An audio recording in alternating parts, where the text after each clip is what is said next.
Hello friends, welcome to Harshini Gowri சமையல். நம்ம இன்றைக்கி முட்டைக்கோஸ் கூட்டு செய்ய போகிறோம். வாங்க எப்படி செய்கிறதுன்னு பார்க்கலாம். நான் இன்றைக்கி ஒரு மீடியம் சைஸ் முட்டைக்கோஸை பொடி பொடியாக கட் பண்ணி நல்லா கழுவி எடுத்திருக்கேன்.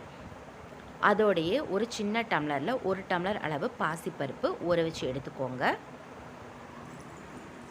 ஒரு பெரிய சைஸ் தக்காளி கட் பண்ணி வச்சுருக்கேன், அதையும் சேர்த்திக்கலாம். அதோடையே ஒரு பெரிய வெங்காயம் கட் பண்ணி வச்சுருக்கேன், அதையும் சேர்த்திக்கலாம்.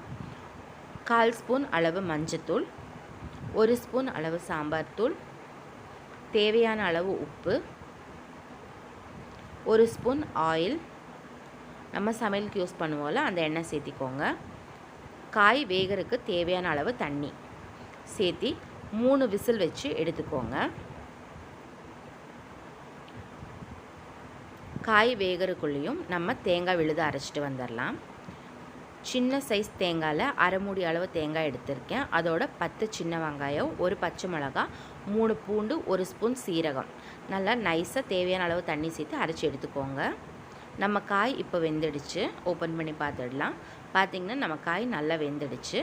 இப்போ நம்ம இதையே தாளித்து எடுத்துக்கலாம்.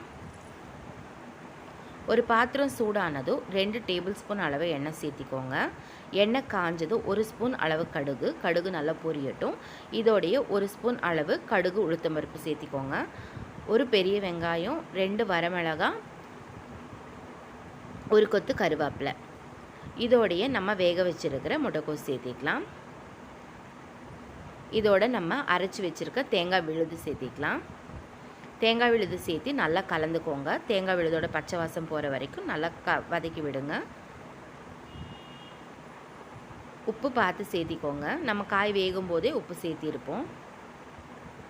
நம்ம முட்டைக்கோஸ் கூட்டி இப்போ ரெடி ஆகிடுச்சு. கடைசியாக 1 ஸ்பூன் அளவு தேங்காய் எண்ணெய் சேர்த்து கலந்துக்கோங்க. டேஸ்ட் ரொம்ப நல்லாயிருக்கும். இப்போ நம்ம சூப்பரான முட்டைக்கோஸ் கூட்டு ரெடி ஆகிடுச்சு. உங்களுக்கு இந்த வீடியோ பிடிச்சிருந்தால் லைக் பண்ணுங்கள், ஷேர் பண்ணுங்கள், கமெண்ட் பண்ணுங்கள், மறக்காமல் சப்ஸ்கிரைப் பண்ணுங்கள். நீங்களும் இதே மாதிரி ஒரு தடவை செஞ்சு பாருங்கள். தேங்க்யூ.